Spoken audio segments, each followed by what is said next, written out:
정리하고 경제 첫 단원부터 이 마지막 단원까지 핵심적인 출제 포인트 다시 한번 복습하고 마무리할게요. 자, 228쪽에 예금 나와 있죠? 예금. 요금을 예금하고 저축성 예금 구분 못하는 분은 없을 거예요. 요금을 예금은 일반 보통 예금이죠. 예금자가 언제든지 요구하면 지불되는 예금. 일반 보통 예금이고요. 저축성 예금은 1년 만기, 3년 만기, 5년 만기, 만기가 있어요. 그래서 목돈을 딱 맡기는 거죠.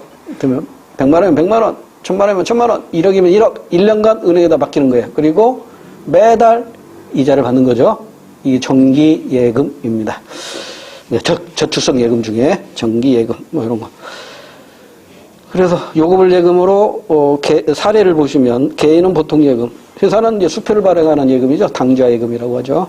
여기 이제 요금을 예금이고 저축성 예금 많이 있네요. 주택 청약 저축, 종합 저축. 매달 일정한 돈을 예치하는 것이죠. 장기 주택 마련 예금, 정기 적금. 자, 여기까지는 매달 얼마씩 내는 것이고 한꺼번에 목돈을 주고 이자 받는 게 정기 예금입니다. 이런 것들이 이제 저축성 예금이다 정도로 알아두시면 되고, 그다음에 증권에서 우리 시험에 나온 적이 있어요. 증권 앞에는 유가 이 말이 생략된 거죠. 유가 증권을 말합니다. 재산적 가치가 있는 증권입니다. 유가 이 말을 생략하고 증권 해가지고 이 증권에서 가장 대표적인 것이 주식과 채권이에요. 그래서 이 두 가지의 특징을 알고 있는 것을 묻는 문제가 이미 우리 임용시험에서 출제가 됐어요. 그 다음에 또 하나 이제 추가한다면 이제 펀드죠. 간접 투자. 펀드. 자, 그래서 주식하고 채권 요거 구분을 잘해야 되는데 일단 한 장을 넘겨보시면 231쪽 한 장을 넘기시면 주식과 채권 구분 잘 해놨어요. 요거 반드시 아시고 시험장에 가셔야 됩니다. 어려운 내용은 없어요. 자, 주식은요, 오직 주식회사만 발행할 수 있어요. 우리나라 상법에는요, 회사의 종류가 크게 4가지가 있어요. 한번 듣기만 하세요. 이거 가지고 시험 문제 내지는 않으니까. 주식회사가 있고요. 이거 대기업입니다. 유일하게 주식을 발행해가지고 자본금을 형성하는 회사가 바로 주식회사예요. 그 다음에 이제 대부분의 이제 중소기업은 유한회사거나 합자회사거나 이게 이제 중소기업이죠. 그 다음에 이제 일반적으로 개인기업, 이게 한명회사라고 해요. 그래서 우리 상법에는 회사의 종류가 이렇게 4가지가 있어요. 그런데 이건 무시하세요. 무시하시고 주식회사는요, 오직 다른 회사에서는 발행할 수 없는 걸 발행할 수 있어요. 그게 바로 주식이에요. 그러니까 주식회사만이 주식을 발행할 수 있어요. 그러니까 주식회사는요, 주식도 발행할 수 있지만 회사채도 발행합니다. 회사채 등을 발행할 수 있어요. 조금 더 깊이 들어가면 회사채를 발행하면서 주식으로 일정 기간이 지나면 전환해줄게 라는 전환사채라는 것도 발행해요. 그런 것도 있어요. 그런 것도 있다 정도만 알아두세요. 주식이나 회사채 등을 발행합니다. 그러니까 나머지 회사에서는 주식 발행할 수 없다 정도만 기억해 두시면 됩니다. 그 다음에 채권 있네요. 모두 여기서는 그냥 무시해버리고, 그 다음에 채권은 주식회사뿐만 아니라 정부도 채권 발행할 수 있고 지자체라든가 공익법인이라든가 개인 회사라든가 모두가 다 발행할 수 있는 게 채권입니다. 우리 책에 보세요. 발행기관 정부, 지방자치단체, 회사 등입니다. 정부가 발행하는 게 국채, 지방자치단체가 발행하는 게 공채, 그 다음에 회사가 발행하는 게 회사채, 묶어서 채권이라고 합니다. 자, 자금 조달 형태가 주식은 바로 자기 자본으로 조달하는 것이고요. 채권은 돈 빌리는 거죠. 그러니까 타인 자본으로 부채로서 자금을 조달하는 것이고요. 주식은 만기가 없지만 채권은 1년 만기, 3년 만기, 만기가 있습니다. 그 다음에 수익의 형태는 주식은 배당금과 시세 차익을 얻고요.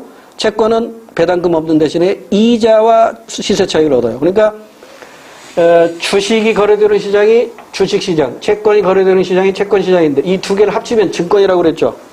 유가 증권이잖아요.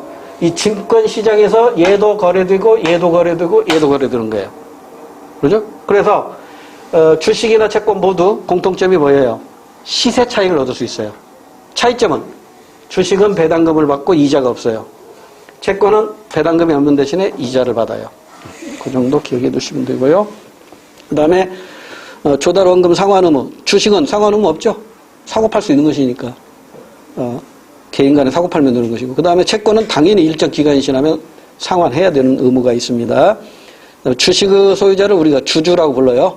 회사의 주인이다 이런 뜻이고요. 채권의 소유자를 채권자라고 부르는 것이고요. 경영 참여. 주식은 원칙적으로 참여할 수 있습니다. 조금 더 깊이 들어가면 참여할 수 없는 소액주주도 있는데 그 무시해버리고 원칙적으로는 주식은 경영에 참여할 수 있고요. 채권은 없습니다. 돈만 빌려준 것이지 회사를 이래라 저래라 할 수가 없어요. 그 다음에 위험의 정도는 채권이 더 안전적이죠. 주식보다는 채권이 더 안전적이다. 그 다음에 직접 투자와 간접 투자. 간접 투자를 펀드로 이해하시면 됩니다. 펀드. 이건 더 설명할 게 없고 다시 앞으로 옵니다. 228페이지. 자, 증권의 의미, 유가증권을 의미한다고 그랬어요. 재산적 가치가 있는 증서. 이게 유가증권입니다. 대표적인 것이 주식, 채권, 간접 투자 상품인 펀드가 있는데 이 펀드는 일반 펀드와 뮤추얼 펀드가 있는데 뮤추얼 펀드의 특징은 투자자들이 회사를 만들어서 주주가 되는 것이 뮤추얼 펀드의 특징이다 정도만 알아두시면 되고요. 오른쪽에 가장 위험한 금융상품 해가지고 주식, 채권, 예금상품 순으로 위험성이 낮아지고 있고요. 오른쪽에 보면 부동산은 유동성 위험이 가장 높네요. 유동성 위험이란 뭐냐면 현금화시키는 위험성이죠. 부동산은 이게 현금화가 어려워요. 유동화가 어렵다 그 얘기입니다. 나머지 읽어보시면 되고 그 다음에 그 아래 이것도 잘 기억해 두세요. 파란색 부동산은 안전성은 높죠. 근데 수익성은 주식이나 채권에 비해서는 조금 떨어지네요. 수익성은. 그 유동성은 부동산은 유동성 굉장히 많이 떨어지죠. 네.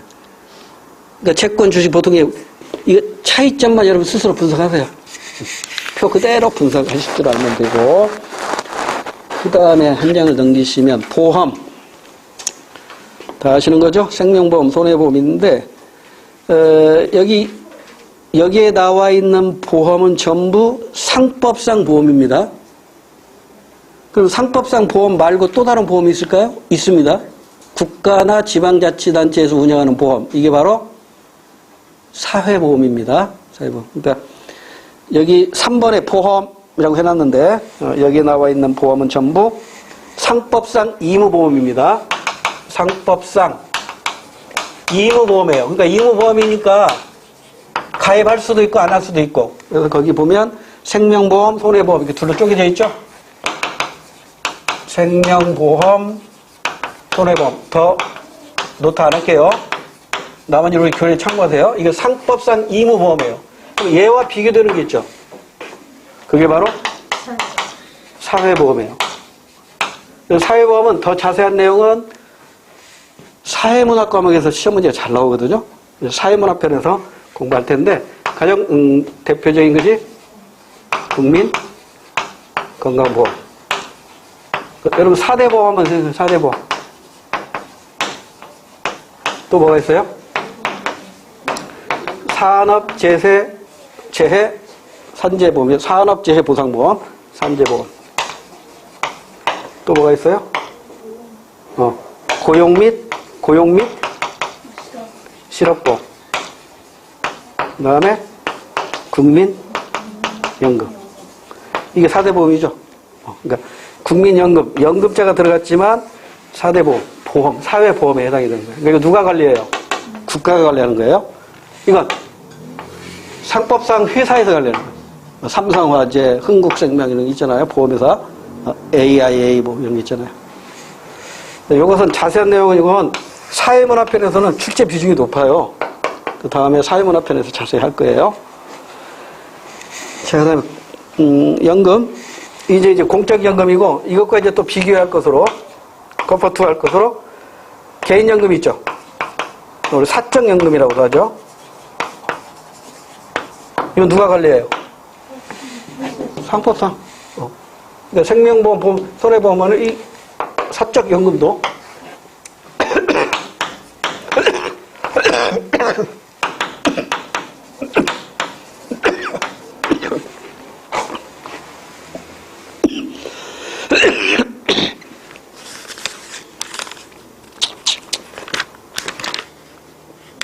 됐고요.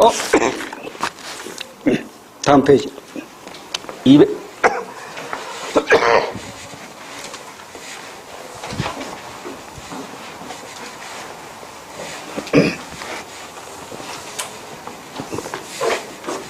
234페이지 보시면 생애 주기와 재무계획 이렇게 되어 있는데 시험 문제에서 이게 나오죠.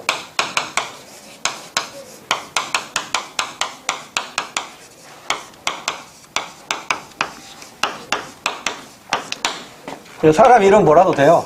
이 모딜리아니 교수가 얘기하는 생애 주기 가서 그래프가 있어요. 타임, 시간,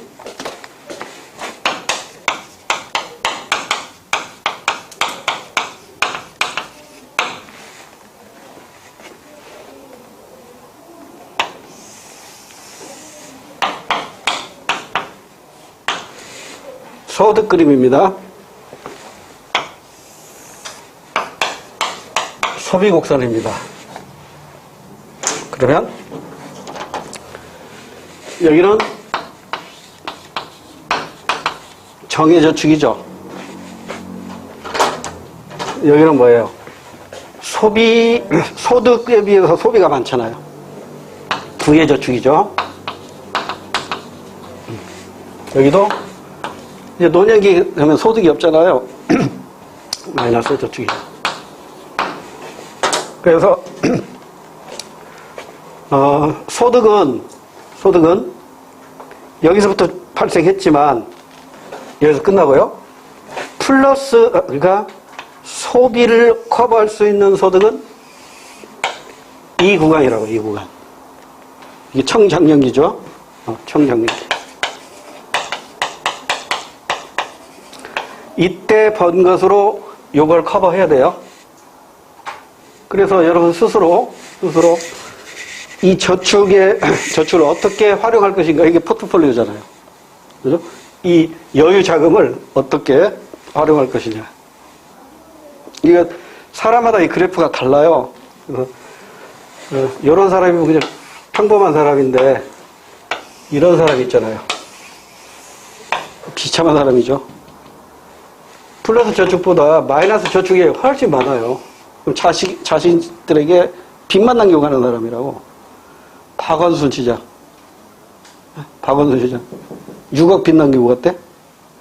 재밌는 것은 나중에 이제 민법 시간에 다시 한번 얘기하겠지만, 그 박원순 서울시장의 부인은 한정 승인을 그 법원에 신청했고요. 자녀들은 상속 포기를 신청했더라고. 이게 무슨 말인지 잘 모르겠죠. 다음에 민법 시간에 말씀드릴게요. 그러니까 박원순 시장이 지금 6억 빚을 남겼다고 지금 뉴스에 나왔잖아요. 그러니까 자식들은 그 상속 안 받아 이거예요. 근데 박원순 시장 그 부인은 6억 빚이라는데 빚이 진짜 6억인가? 나 잘 모르겠다. 그리고 또 다른 자산, 응? 저 시골 고향에 땅도 있는데 이걸로 커버 안 되는가? 그래서 법원에서 판정해가지고 남으면 나한테 주고 모자라면 법원에서 그냥 알아서 해결하라. 이게 한정승인이에요. 그러니까 부인은 한정승인을 했고 자녀가 둘이던가요? 자녀 둘은 상속 포기 신청을 했어요. 근데 그 중에 만에 하나 띨띨한 놈이 하나 있어가지고 한정승인 신청도 않고 포기 신청도 안 하면 어떻게 돼요? 그 빚 고스란히 떠안습니다. 권리 위에서 잠자는 자는 법에서 보호하지 않아요. 그러니까 여러분이 어떤 권리를 가지고 있는가 이걸 알고 이걸 주장해야 된다고. 부모님 빚이 몽땅 있는데 아버지가 나 아는 척도 안 해. 아는 척 안 해도 상속 포기 신청을 할 줄 알아야 된단 말이에요. 상속 포기 신청 안 하면 그 빚 내가 떠안는다니까. 그걸 공부하는 게 법 시간이에요. 법 시간은 이제 그 공부할 것이고. 자, 일단 이 계획을 잘 짜야 된다는 거예요. 그래서 읽어보면 돼요.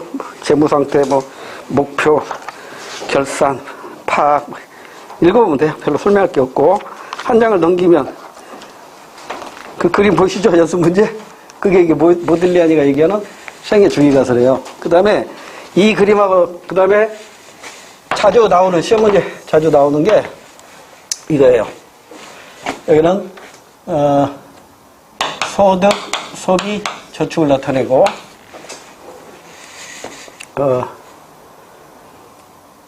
여기는 타입을 나타내고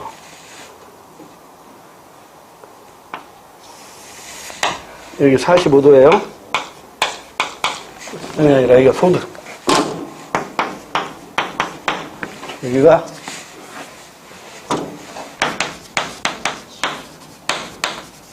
이 그래프도 시험에 가끔 나와요. 여기는 45도니까 이 소득 축에다가 직선을 그으면 직각삼각형이 나오죠. 그러니까 45도니까 얘하고 같죠? 그러죠? 보세요. 소득이 1억이야. 그러면 얘도 1억이겠지? 그럼 이게 바로 뭐예요? 이게 소득성이 되는 거예요. 그러잖아요. 이게 45도니까 얘하고 같으니까 이게 소득선이니까 얘도 소득선이 되는 거잖아요. 그러죠? 자, 이때 이게 소비선이에요. 소비선. 그러면 여기에서는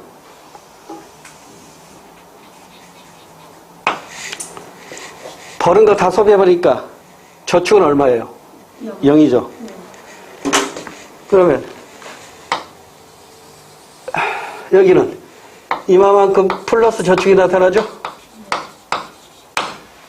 요만큼 저축이 나타나는 거죠. 그 다음에 이제 이거 지우고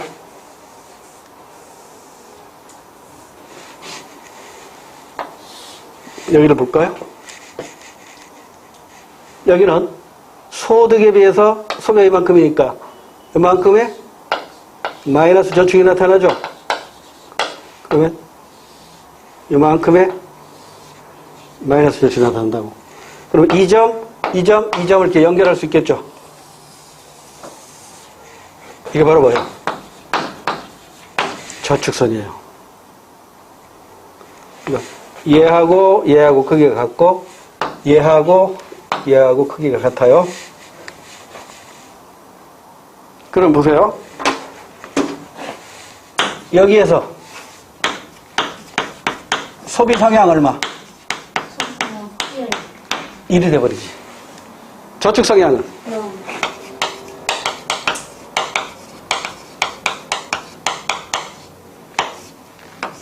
이게 된 거죠.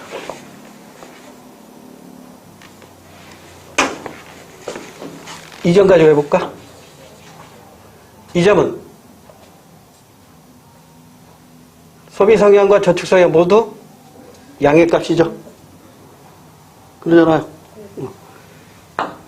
이 점은 소비 성향, 소득 중에서 저축이 차지하는 비중이, 소득 중에서 소비가 차지하는 비중이 더 높잖아. 1보다 커버리잖아. 그죠? 이걸 가지고도 이제 문제를 만들어요. 그러면 이 점은 저축 성향이 얼마예요? 1이잖아. 여기는.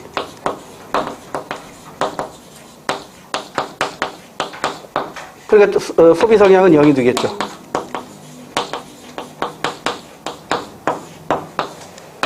그래서 이 그림을 그려서도 출제하기도 합니다.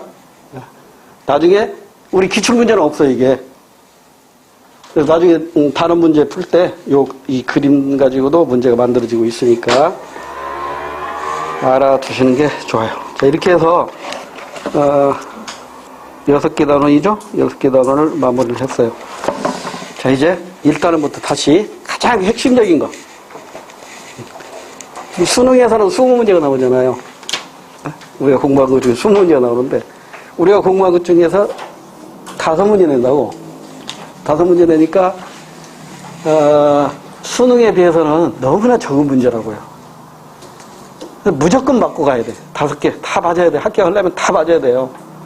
그러니까, 수능 대비해서 20문제를 다 난다는 그런 각오로 공부를 해야 된단 말이에요. 어디서, 어떤 문제가 어떻게 나올지 모르니까. 그래서 자, 이제 1단원부터 핵심적인 출제 포인트 다시 정리하고, 이거 기출문제 한번 풀어봐야죠. 기출문제 몇 개 있어요. 3개인가 있던데. 국가직하고 지방직만 뽑았을 때. 자, 1번 문제 봅니다. 채권과 주식에 대한 설명으로 옳지 않은 것. 단 희석증권은 여기 희석증권이란 말, 우리 교과서에 안 나온 말인데, 아까 제가 전환사채란 말 했었죠? 이런 것들이 이제 희석증권이라고 하는 거예요. 그러니까 100% 주식, 100% 채권이 아닌 이게 짬뽕된 거. 이게 무슨 말인가 몰라도 돼요. 자, 1번. 주식 보유자는 이익 배당 청구권을 갖지만, 맞죠? 배당 청구. 야, 돈 벌었으니까 내가. 그리고 채권 보유자는 이익 배당 청구권 없어요. 그러니까 이 배당금은 주주만이 받는 것이지, 채권을 소지한 자는 이자를 받을 수 있지 배당금을 받지 못합니다. 1번은 맞고, 2번. 채권 보유자와 주식 보유자는 원칙적으로 경영 참가권을 가진다. 땡. 2번으로 끝. 경영 참가권은 주주만 가져요. 주식 소유자만 가져요. 그 다음에 3, 4번은 공부거리를 한번 해봅시다. 정부와 지방자치단체는 주식을 발행할 수 없습니다. 주식을 발행할 수 있는 기관은 딱 하나입니다. 주식회사밖에 없어요. 4번. 채권 보유자는 이자 소득을 받고 주식 보유자는 이자 소득을 받지 않습니다. 대신에 배당 소득, 배당금을 받아요. 2번 문제. 가와 나는 금융시장의 유형을 분류한 것이다. 옳은 걸 고르라고 했는데요. 가와 나는 직접 금융시장 또는 간접 금융시장 중 하나래요. 자, 가. 금융기관은 자금 수요자에게 정보 제공을 받아 자금 공급자에게 정보를 제공한대요. 자금 공급자는 자금 수요자에게 자금을 공급하고 이에 대한 대가로 이자나 배당을 받는데요. 오라? 직접이에요, 간접이에요? 직접 같죠? 네. 투명하면 나번을 하나 더 보세요. 나번. 금융기관은 자금 공급자에게 예금을 받고 이에 대한 대가로 이자를 준다. 또한 금융기관은 자금 수요자에게 대출해주고 이에 대한 대가로 이자를 받는다. 이게 일반 은행이잖아요. 자금 공급자와 자금 수요자 간에는 직접적인 자금 거래가 없대요. 그러니까 간접 금융시장이지. 그러니까 나번이 간접 금융시장이고 가번이 직접 금융시장입니다. 자금의 수요자와 자금의 공급자가 서로 정보를 알고 있잖아요. 자, 그러면 이제 옳은 거 골라야 돼요. 1번. 가. 직접 금융시장에서 거래되는 대표적인 금융상품으로 정기적금 땡. 정기적금은 일반 은행에서 취급하니까 간접 금융상품이죠.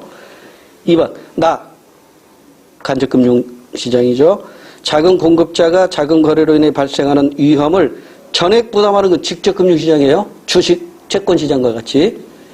그러니까 2번도 나를 가로 바꿔야 맞아요. 3번. 가에 비해 나에서 금융상품이 일반적으로 안전성이 더 높다. 그렇죠. 주식이나 채권시장보다 예금, 적금시장이 안전성이 더 높아요. 그래서 3번이 정답이에요. 4번은 공부거리. 가에 비해 나에서, 즉 직접에 비해서 간접 금융시장에서 자금 공급자의 자금이 어느 기업으로 투자되는지 알기 쉽다. 땡. 알기 쉬운 건 가입니다. 가. 그러니까 나에 비해 가가 이렇게 해야 돼요. 4번도 반대로 돼 있어요. 자, 3번 문제. 다음과 같은 특성을 가진 금융상품 ABC에 대한 설명으로 옳은 것. ABC는 예금, 주식, 채권 중에 하나래요. 이 셋 중에 하나인데, 자, 오른쪽에 보니까 불확실한 고수익보다 안정적 수익을 중시하는 사람들이 선호하는 금융상품입니까? 예 하면 넘어가는데, 아니요 하면 이게 뭐예요? 주식이 되겠죠. 주식은 이게 고수익, 고위험이잖아요. 여기가 주식. 그 다음 두 번째 질문.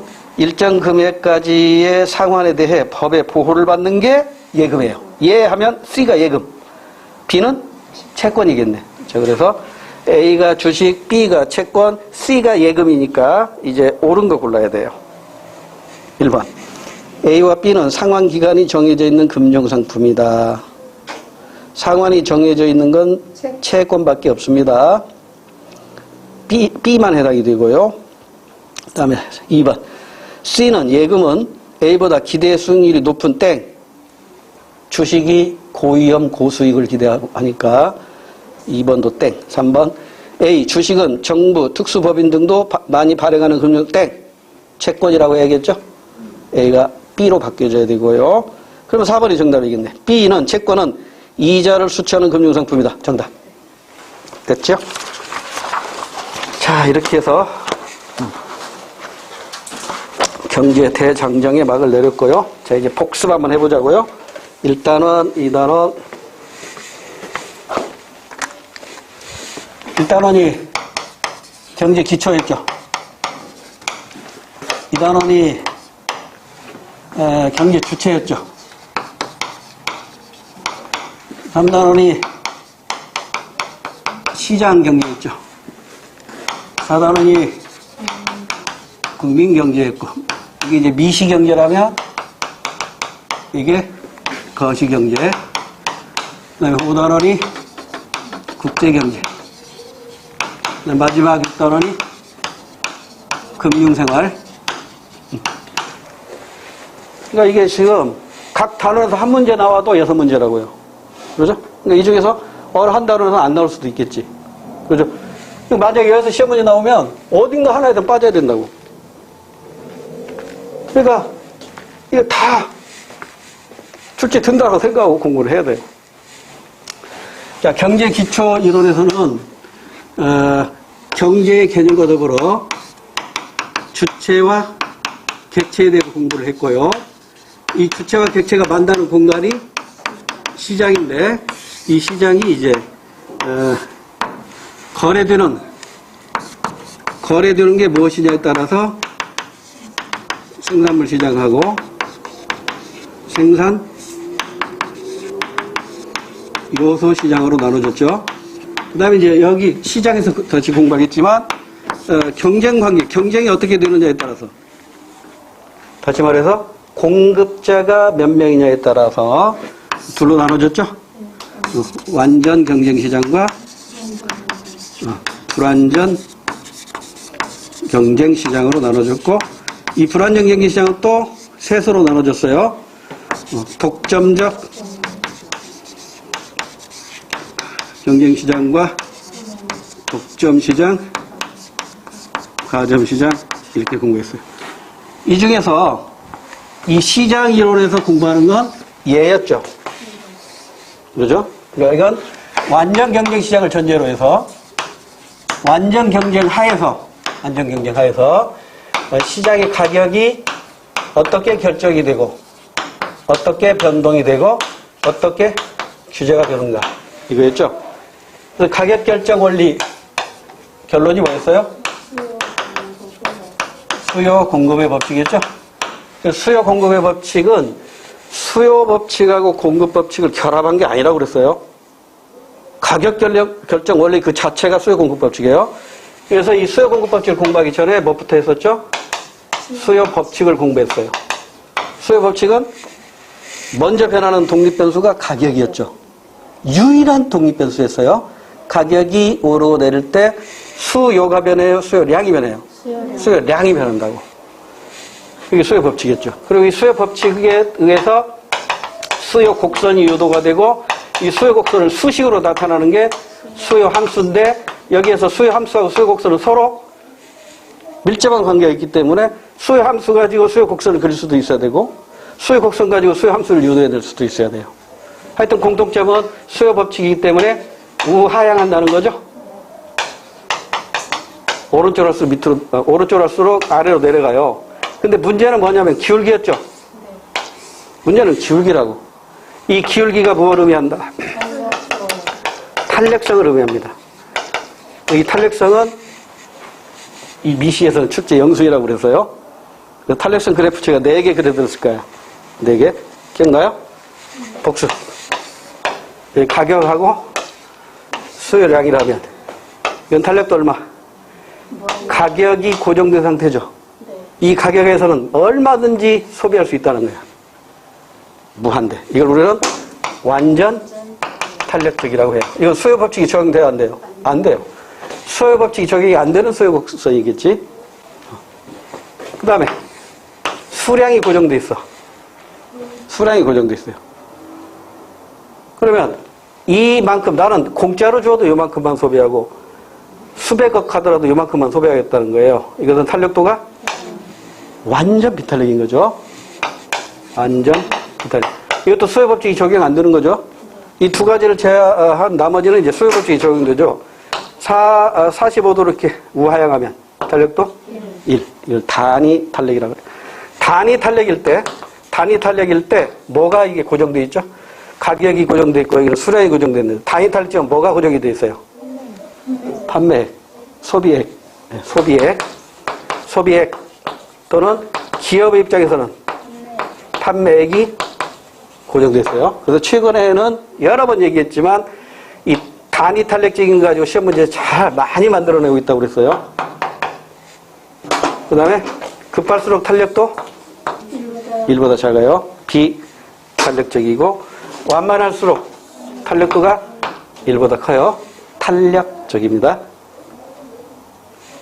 근데 조금 이제 이걸 확대해가지고 이렇게 지금 여기는 가격이 양의 영역, 수량도 양의 영역만 표시하고 있잖아요. 근데 이제 가격 변화율로 주어지면 플러스 영역, 마이너스 영역 이렇게 둘로 나눠지죠.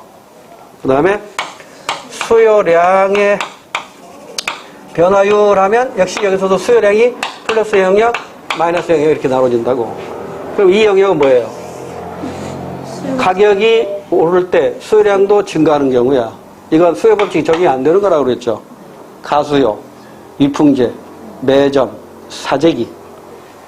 여기는 역시 수요 법칙이 적용이 안 되는 영역이죠. 기펜제, 기펜스의 패러독스. 그래서 이제 이 그림을 그대로 띄워오라고 그랬죠. 그래서 이 수요량 변화율 축에 있는 모든 점은 탄력도가 얼마다? 무한대. 가격 변화율 축에 있는 모든 점은 탄력도가 얼마다? 여기다. 그 다음에 45도 1. 급할수록 1보다 작고 완만할수록 1보다 크다. 이거 기계적으로 나와야 돼요. 그리고 우리 시험에서는 이미 출제도 됐지만 이 네 영역 중에 두 영역만 가지고 출제할 거예요. 수능에서는 네 영역 가지고 다 출제했지만 그렇게 알아두시고. 그래서 이제 하나 더 넘어가면 이거였죠.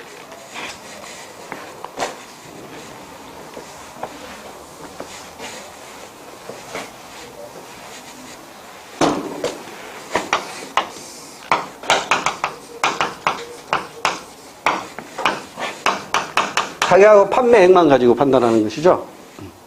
판매액이 고정돼 있어요. 판매액이 고정돼 있어요. 탄력도 얼마? 1이죠. 가격과 판매액이 반비례해요. 이거 뭐죠? 가격이 내릴수록 많이 산다는 거죠? 바겐세일. 이렇게 되면요. 비탄력이죠.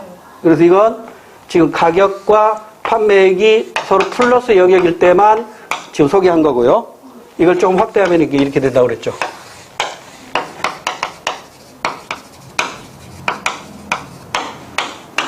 가격 오르는 영역, 내리는 영역, 판매액 또는 소비액,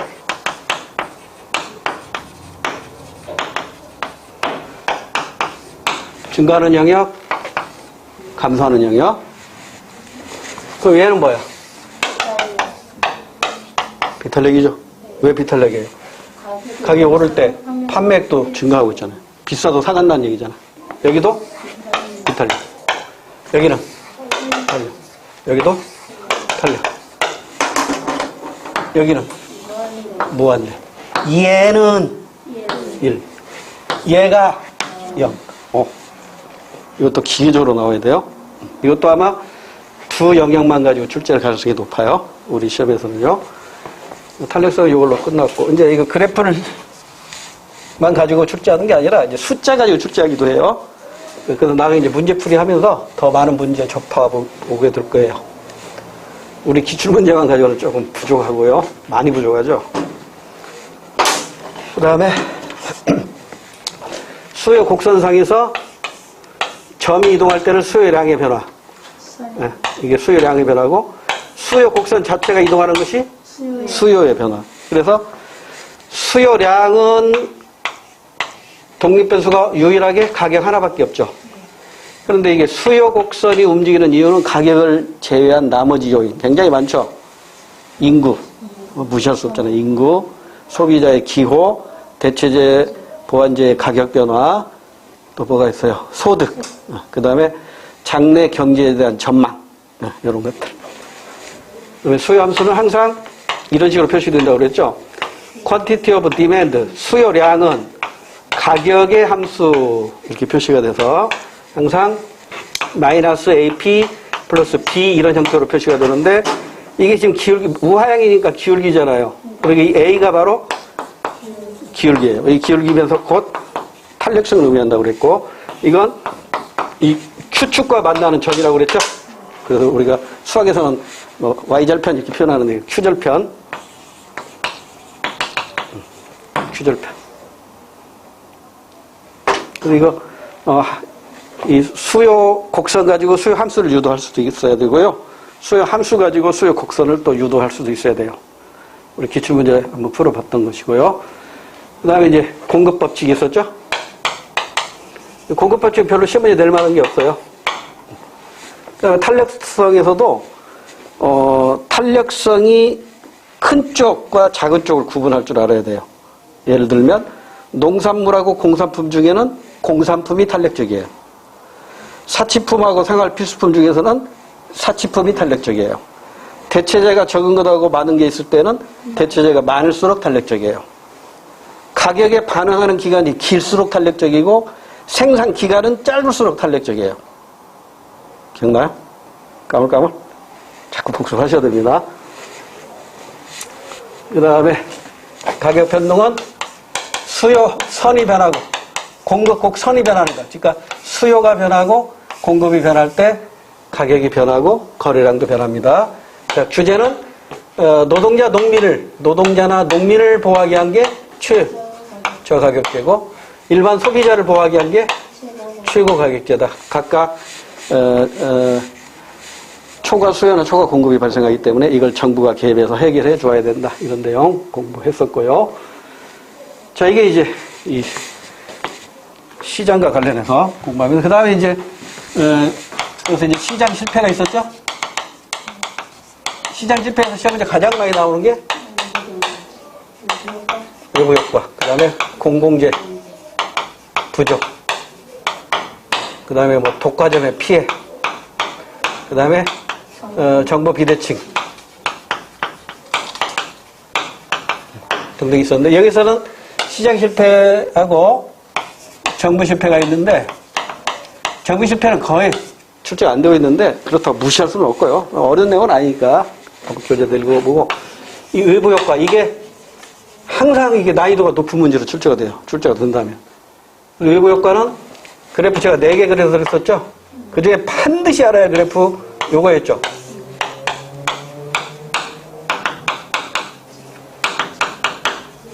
이 그래프는 절대 잊으면 안 된다고 그랬죠. 생산에 있어서 마이너스 외부 효과, 생산에 있어서 마이너스 외부 효과. 그러니까 과잉 생산돼요, 과소 생산돼요. 마이너스니까 과잉 생산이 된다고. 그러니까 정부에서 어떻게 해야 돼? 세금, 텍스, 환경세, 환경 부담금. 이걸 부과해야 되는데, 이걸 부과하다 보니까 어떤 문제가 발생하죠? 사회적 잉여가 줄어든다고. 사회적 잉여가 줄어들어요. 그 대안으로 등장한 게 뭐였어요? 코스의 정리. 즉, 오염 배출권 제도였었죠.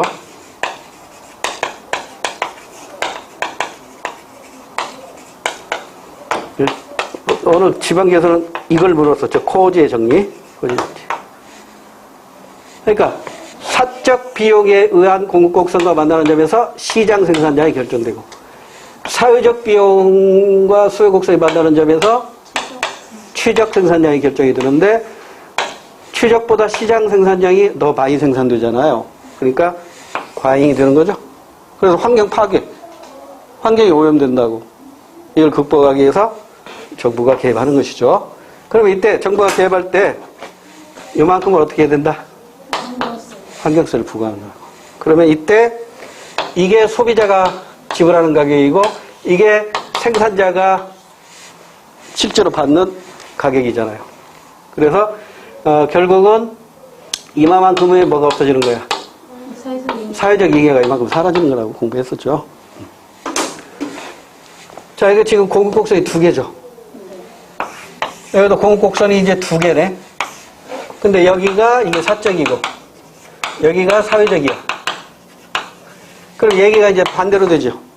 그러죠? 일단 공급 곡선이 두 개 나왔으니까 생산이라고, 생산.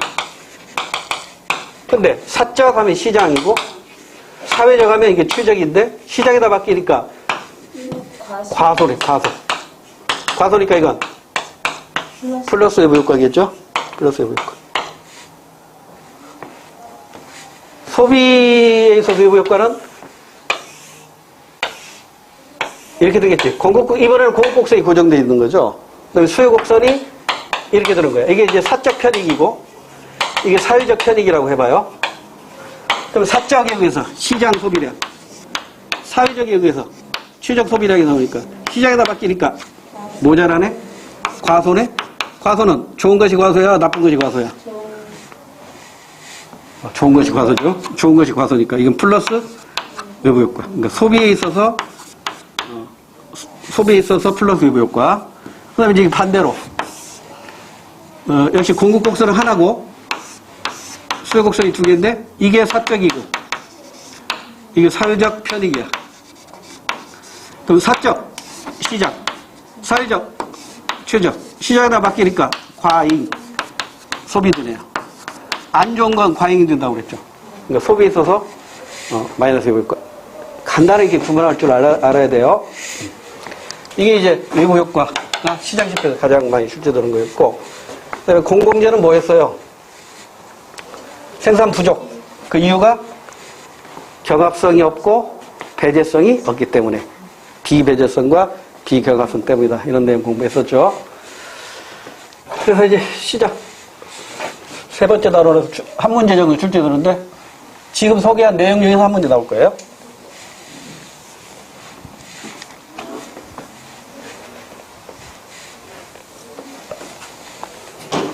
그 다음에 경제 조금만 쉬었다 합시다. 조금만 쉬었다가 나머지 마무리하고